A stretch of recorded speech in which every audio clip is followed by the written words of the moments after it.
Hello बच्चों, welcome back to my YouTube channel. This doctor Era chemistry educator for NEET and JEE category.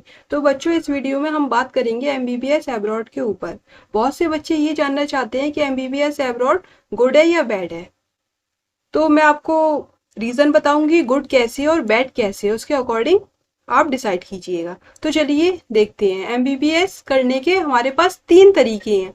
कौन कौन से तीन तरीके हैं? सबसे पहले हम इंडियन गवर्नमेंट मेडिकल कॉलेज से एमबीबीएस कर सकें, तो इसके लिए हमें करना क्या होता है, नीट में स्कोर आता है आपका, उसके अकॉर्डिंग कट ऑफ अगर आप क्लियर कर पा रहे हैं तो इंडियन गवर्नमेंट कॉलेज से आप एमबीबीएस कर लेते हैं। अगर नहीं कर पा रहे तो आप दूसरा रीजन देखते हैं। सेकंड देखिए, यहाँ पर इंडियन प्राइवेट कॉलेज, यहाँ पर फीस बहुत ज़्यादा होती है, तो बच्चे इतनी फीस एफर्ड नहीं कर पाते। थर्ड रीज़न है फॉरेन एमबीबीएस कॉलेज, या फिर इसको कहते हैं एमबीबीएस एब्रॉड। तो बच्चे इंडियन गवर्नमेंट कॉलेज की कट ऑफ क्लियर नहीं कर पा रहे और प्राइवेट कॉलेज में भी इंडिया में एडमिशन नहीं ले पा रहे क्योंकि उसकी फीस बहुत ज़्यादा है, इतनी वो जुटा नहीं पा रहे हैं। तो अब लास्ट जो रीज़न रह जाता है, लास्ट ऑप्शन आपके पास क्या रह जाता है? एमबीबीएस अब्रॉड का। एमबीबीएस अब्रॉड का मतलब है विदेश में जाकर एमबीबीएस का कोर्स कंप्लीट करना। तो चलिए अब हम बात कर लेते हैं रीज़न क्या क्या हो सकते हैं एमबीबीएस अब्रॉड के। जो बच्चे 4 से 5 बार ड्रॉप ले रहे हैं वो बहुत ज़्यादा डिप्रेस्ड हो गए हैं, कॉन्फिडेंस उनका लूज हो गया है, तो वो ये सोच रहे हैं कब तक हम अपनी साल बर्बाद करें। और नीट का कट ऑफ वो क्लियर नहीं कर पा रहे हैं। सपोज उनके 450 से 500 स्कोर आ रहा है, ऐसे मान के चल रहे हैं, और कट ऑफ ज़्यादा जा रही है, तो उनके पास लास्ट जो ऑप्शन बचता है वो एमबीबीएस अब्रॉड का बचता है। और आपको पता है प्राइवेट कॉलेज की फीस बहुत ज़्यादा होती है, समथिंग 1 CR, तो इतने वो जुटा नहीं पाते, इतनी फीस उनके पास होती नहीं है ताकि वो इंडिया के प्राइवेट कॉलेज से एमबीबीएस कर सकें, तो इसलिए वो एमबीबीएस अब्रॉड का रास्ता अपनाते हैं। अब बात कर लेते हैं एमबीबीएस अब्रॉड में कौन कौन सी कंट्री है जहाँ से आप एमबीबीएस कर सकते हैं। तो फर्स्ट जो कंट्री है वो है नेपाल। नेपाल बच्चे बहुत ज़्यादा प्रेफर करते हैं। नेपाल के अंदर 460 सीट्स हैं, यहाँ पर 60 लाख फीस है, हॉस्टल और मेस का खर्चा मिलाकर 60 लाख फीस है। और यहाँ पर जब आप इंटर्नशिप करोगे एमबीबीएस के बाद, जब आप इंटर्नशिप करोगे तो पेड इंटर्नशिप है, इसका मतलब ये है कि आपको सैलरी मिलेगी इंटर्नशिप के दौरान। और यहाँ पर जीरो स्कैम देखने को मिला है, नो स्कैम, यहाँ पर स्कैम नहीं होता। अगर वो 60 लाख रुपए फीस मांग रहे हैं आपसे तो 60 लाख ही लेंगे, उसके बाद वो एक्स्ट्रा फीस चार्ज नहीं करते नेपाल वाले। तो नेपाल एक अच्छी कंट्री है, यहाँ पर बच्चे ज़्यादातर जाते हैं, सबसे ज़्यादा इसको ही प्रेफर करते हैं नेपाल को। सेकंड है रशिया। रशिया में भी हर साल 8,000 से लेकर 9,000 स्टूडेंट जाते हैं, 8 से 9 हज़ार बच्चे हर साल जाते हैं। रशिया भी अच्छी कंट्री है एमबीबीएस करने के लिए। यहाँ पर जो फीस है वो है 25 से 40 लाख रुपए, और 5 लाख रुपए आप एक्स्ट्रा मान के चलो। सपोज अगर आप वहाँ पर रह रहे हो, खा रहे हो, और एक्स्ट्रा आपका जो पॉकेट मनी है वो फीस से थोड़ी मिलेगा, फीस अलग है ये आपकी। 25 से 40 लाख फीस अलग है ना। तो वो 5 लाख आप अलग रख लो, जैसे आप आ रहे हो जा रहे हो, फ्लाइट का खर्चा आए, जैसे 20 to 25 थाउजेंड एक तरफ का खर्चा पड़ेगा आपको रशिया से आने जाने में इंडिया में, तो वो खर्चा सब आप एक्स्ट्रा रखोगे, राइट। और 25 से 40 लाख रुपए ये रेंज है। मतलब अगर आप अच्छे मेडिकल कॉलेज ले रहे हो रशिया के अंदर तो 40 लाख है, अगर आप लॉ ले रहे हो मेडिकल कॉलेज तो 25 है, और मॉडरेट है तो बीच की रेंज में आपको मिल जाएगा। रशिया बच्चे जाते हैं और रशिया खूब प्रेफर करते हैं। थर्ड है जॉर्जिया। जॉर्जिया में जो फीस है वो 40 लाख है। फोर्थ है कजाकिस्तान, यहाँ पर 20 से 36 लाख रुपए आपकी फीस है। चाइना में भी बच्चे जाते हैं 40, यहाँ पर 20 से लेकर 40 लाख, और एक्स्ट्रा खर्चा आप जरूर रखिएगा, जो कंट्री मैं आपको बता रही हूँ उनका। और अब बात कर लेते हैं उज़्बेकिस्तान की। तो यहाँ पर 2500 मतलब 2,500 से 3,000 स्टूडेंट हर साल जाते हैं एमबीबीएस करने, और यहाँ पर जो फीस है वो है 24 से 30 लाख रुपए फीस है इनकी। आप एक्स्ट्रा रख लीजिए क्योंकि यहाँ पर जो फीस बोली जाती है, जैसे 24 से 30 लाख रुपए आपसे फीस मांगी गई, सपोज आपसे मांगी गई यहाँ पर 25 लाख रुपए फीस, और इसके बाद 10 लाख रुपए वो आपसे और एक्स्ट्रा ले लेंगे, तो यहाँ पर स्कैम होता है बच्चों के साथ। 10 लाख रुपए वो आपसे और एक्स्ट्रा ले लेंगे, जितनी बोलते हैं उससे ज़्यादा फीस ले लेते हैं। इसी तरह यहाँ पर ये बांग्लादेश है, बांग्लादेश में भी हर साल स्टूडेंट जाते हैं, 2,000 से 3,000 स्टूडेंट जाते हैं। और यहाँ पर जो फीस है वो है 35 से लेकर 40 लाख रुपए यहाँ पर फीस है। अच्छा, यहाँ पर भी सबसे ज़्यादा स्कैम होता है बांग्लादेश में, यहाँ पर भी आपसे एक्स्ट्रा चार्ज ले लेंगे, एक्स्ट्रा फीस आपसे ले लेंगे, जितनी बोलेंगे उससे ज़्यादा फीस आपसे लेंगे। तो एजेंट हैं और कंसल्टेंट हैं तो वो चीटिंग करते हैं। अब बात कर लेते हैं किर्गिज़स्तान की। यहाँ पर 2,000 से लेकर 3,000 स्टूडेंट जाते हैं हर साल एमबीबीएस करने। यहाँ की जो फीस है वो 25 से लेकर 40 लाख रुपए है। तो मैंने आपको सब फीस का खर्चा बता दिया।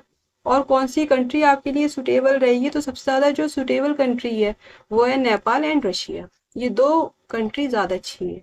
और फिर आप अपने हिसाब से डिसाइड कर लेना, इंफॉर्मेशन ले लेना, या आपका कोई मिलने वाला कर रहा हो तो आप उनसे इंफॉर्मेशन ले सकते हैं। ठीक है।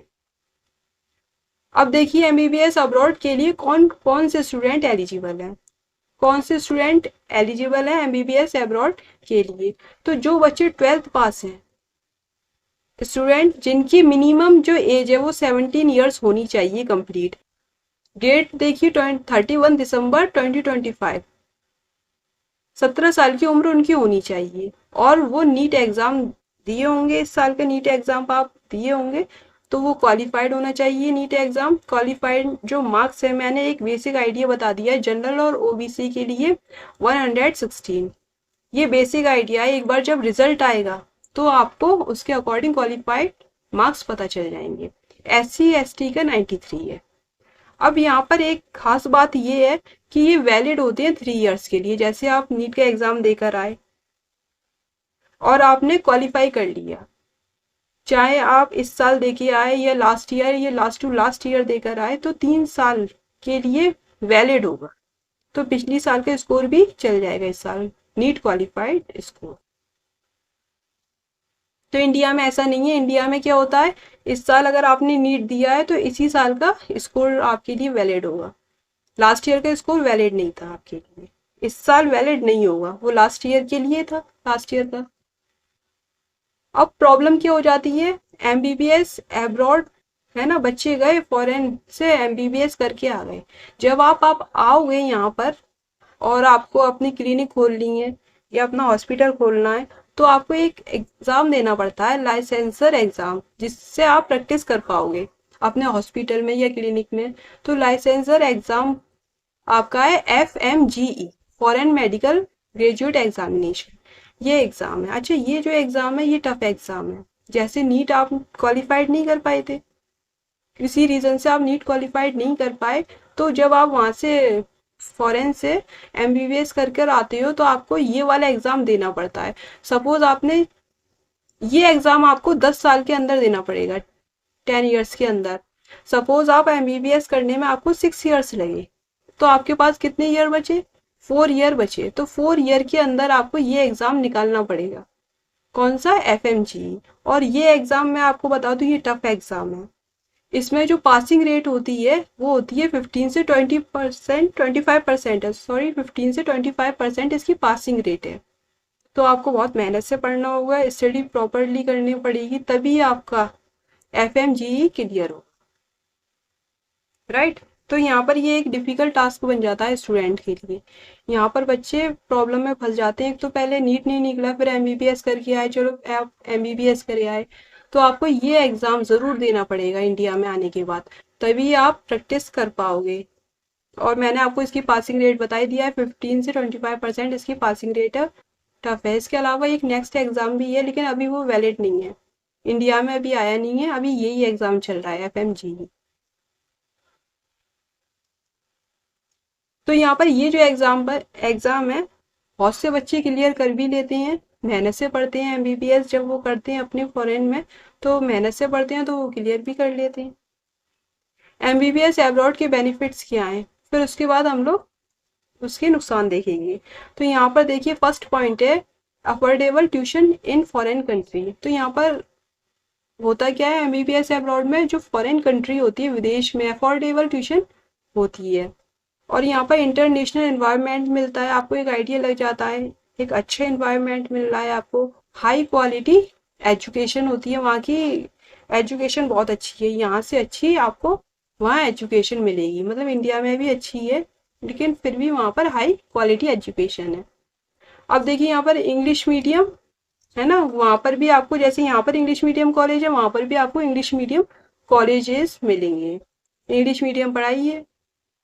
फिफ्थ देखिए, एमसीआई और जो एनएमसी अप्रूव्ड कॉलेज है, जब आप आओगे एमबीबीएस करके तो आपको एनएमसी के अकॉर्डिंग चलना पड़ता है, उसके रूल्स के अकॉर्डिंग एमबीबीएस करना पड़ेगी, तभी आप इंडिया में वैलिड होगे। तो कुछ रूल्स हैं, तो उन रूल में से जो अप्रूव्ड कॉलेज हैं वो आपको मिलेंगे ज़रूर फॉरेन में, विदेशों में, और वो एलिजिबिलिटी देते हैं एफएमजीई की। सिंस देखिए नो डोनेशन, कोई डोनेशन नहीं, फीस वगैरह नहीं होती, कैपिटेशन फीस आपको देनी नहीं पड़ेगी एमबीबीएस अब्रॉड के लिए। अब यहाँ पर बात कर लेते हैं एमबीबीएस अब्रॉड के नुकसान क्या क्या हैं। तो सबसे पहले आपने एमबीबीएस कर ली, विदेश में आप गए, किसी भी कंट्री में गए जो आपको पसंद है, वहां से आप एमबीबीएस कराए, तो आप जैसे ही यहाँ पर आओगे तो आपको लाइसेंसिंग एग्जाम देना पड़ेगा। मैंने आपको बताया जैसे एफएमजीई है, ये अभी चल रहा है, नेक्स्ट अभी आया नहीं है, तो यहाँ पर ये आपको देना पड़ेगा एफएमजीई एग्जाम। इसकी पासिंग रेट बहुत लो है, 15 से 25% है, आपको बहुत मेहनत करना पड़ेगी वहाँ पर। और वहाँ पर जो विदेश है, वहाँ पर प्रॉब्लम क्या होती है, लैंग्वेज बैरियर भी आता है आपके लिए, लैंग्वेज बैरियर आता है। जैसे वहाँ की लोकल लैंग्वेज अगर यूज़ करें, जैसे आप रशिया में गए, रशिया में कुछ कॉलेजेस में देखा गया है कि वो पहले रशियन सिखाते हैं लैंग्वेज, फिर उसके बाद आपको इंग्लिश में पढ़ाएंगे, और जो इंग्लिश का फ्लो होता है, जैसे अंग्रेज लोग अलग टाइप की इंग्लिश बोल रहे हैं, हम लोग की इंग्लिश का फ्लो अलग होता है, तो बच्चे जो होते हैं वो कॉपी नहीं कर पाते। क्लासरूम में जब पढ़ते हैं तो टीचर क्या समझा के चला गया तो उन्हें प्रॉब्लम हो जाती है, वो कॉपी नहीं कर पाते या वो समझ नहीं पाते, तो उतना अच्छा अपने एमबीबीएस कोर्स के दौरान उतना अच्छा नहीं कर पाते। तो लैंग्वेज बैरियर देखा गया है। क्लाइमेटिक चेंजेस की वजह से उतनी अच्छी पढ़ाई नहीं हो पाती, जैसे वेदर है, वेदर चेंज होते हैं। सपोज यहाँ पर हम लोग के इंडिया में गर्मी खूब पड़ती है, हम लोग कम से कम 8 से 9 महीने तक गर्मी में रहते हैं, सिर्फ 2 महीने सर्दी पड़ती है, उसमें भी हम लोग है ना ठिठुर जाते हैं, ऐसे ही तो होता है। तो वहाँ पर बहुत सारे मंथ में सर्दी पड़ती है, खूब ठंडे इलाके हैं रशिया वगैरह के, तो वेदर क्लाइमेटिक चेंजेस आते हैं, वेदर से आपको प्रॉब्लम हो सकती है, आपकी तबीयत खराब हो सकती है, सिकनेस हो सकती है। और फूड वहाँ का खाना अलग है, यहाँ का इंडियन फूड अलग है, तो आपको फूड पसंद नहीं आ सकता, तो आपकी भी इसलिए आपकी हेल्थ भी खराब हो सकती है। फूड आपको पसंद आएगा नहीं, क्योंकि वहाँ पर कुछ अलग खाना बन रहा है, यहाँ पर कुछ अलग बन रहा है। कल्चर में प्रॉब्लम आती है, वहाँ का कल्चर अलग है, यहाँ का कल्चर अलग है, वहाँ पर आपको बहुत ज़्यादा फ्रीडम मिलेगी, यहाँ पर उतनी फ्रीडम है नहीं इंडिया के बच्चों के लिए, क्योंकि इंडिया के अंदर आपको पता ही है क्या होता है, हम लोग को इतनी फ्रीडम है नहीं, वहाँ पर फ्रीडम ज़्यादा है। फ्रीडम ज़्यादा है तो बच्चे डिस्ट्रैक्शन में चले जाते हैं, जैसे वो सोच के गए कि भाई हम एमबीबीएस करेंगे, विदेश में रह के खूब पढ़ेंगे घर से बाहर, लेकिन ऐसा होता नहीं है, वो पढ़ नहीं पाते। देखो वेदर में प्रॉब्लम आ गई, फूड उनका चेंज हो गया, कल्चर में प्रॉब्लम आ गई, बहुत ज़्यादा फ्रीडम मिल गई, और आप जानते हो फॉरेन का माहौल कैसे होते हैं, तो ये सारी बातें आपको डिस्ट्रैक्ट कर देंगी, जिसकी वजह से एफएमजीई आपका क्लियर नहीं हो पाता।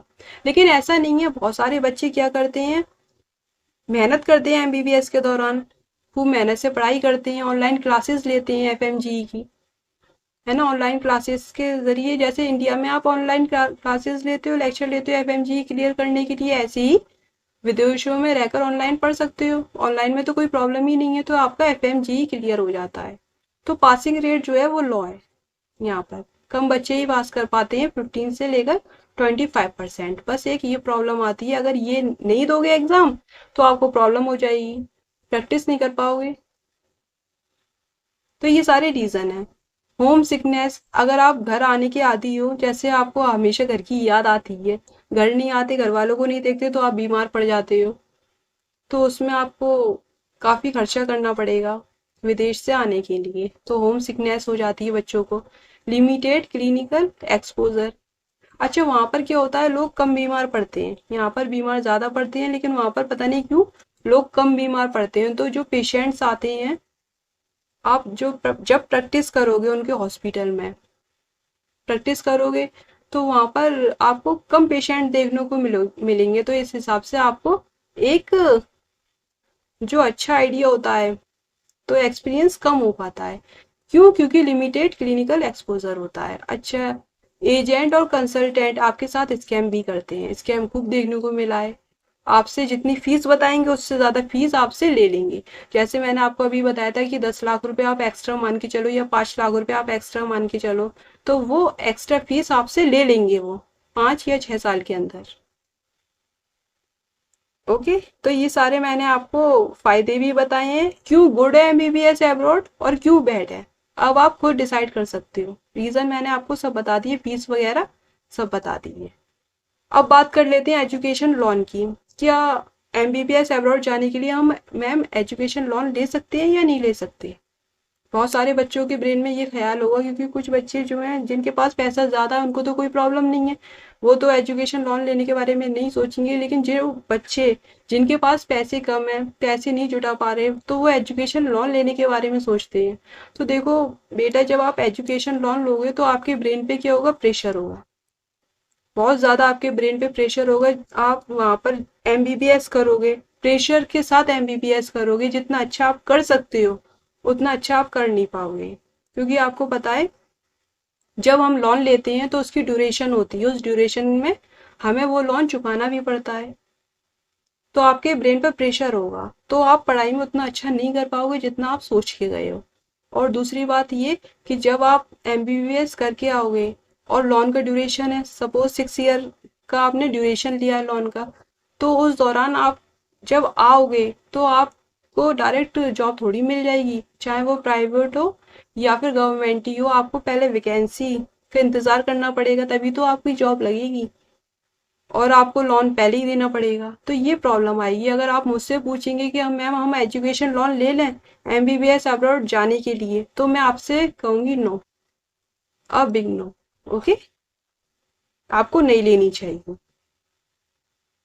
तो ये सारे रीजन मैंने आपको बता दिए इस वीडियो में, मैंने आपको each and every point clear कर दिया है। राइट, तो यहाँ पर ये मेरा चैनल है डॉक्टर हिरा फिरदौस। अगर आपने इसे सब्सक्राइब नहीं किया तो आप सब्सक्राइब जरूर कर लेना।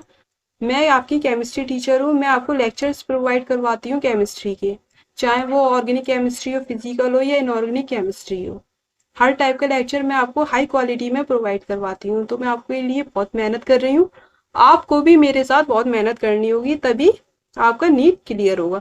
तो आप समझ गए एमबीबीएस अब्रॉड में कितनी प्रॉब्लम है। तो इससे अच्छा है आप यहाँ पर रह के नीट क्वालिफाई कर दो, आपको कितना आराम हो जाएगा, और आपके पैसे भी वेस्ट नहीं होंगे। तो आप मेहनत से पढ़ो, नीट क्वालिफाई कर लो, नीट बहुत ज़रूरी है क्वालिफाई करना। इसके अगर ये क्वालिफाई कर लोगे तो आपकी लाइफ आसान हो जाएगी। और ये कैसे क्वालिफाई होगा, पढ़ के होगा। तो पढ़ाई में मैं आपका साथ दे रही हूँ, आप भी मेहनत करो। और सारे रीज़न मैंने आपको बता दिए हैं। अगर आपने ये चैनल सब्सक्राइब नहीं किया, सब्सक्राइब ज़रूर करना, शेयर करो अपने फ्रेंड के साथ, ज़्यादा से ज़्यादा अपने फ्रेंड के साथ शेयर करो। और ये मेरी टेलीग्राम लिंक है, इसको ज्वाइन कर लेना।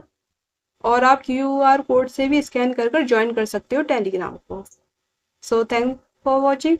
अगर आपको ये वीडियो पसंद आई है तो आप ये बता दीजिएगा कि आप किस टाइप की वीडियो चाहते हैं, कमेंट सेक्शन में ज़रूर बताइए।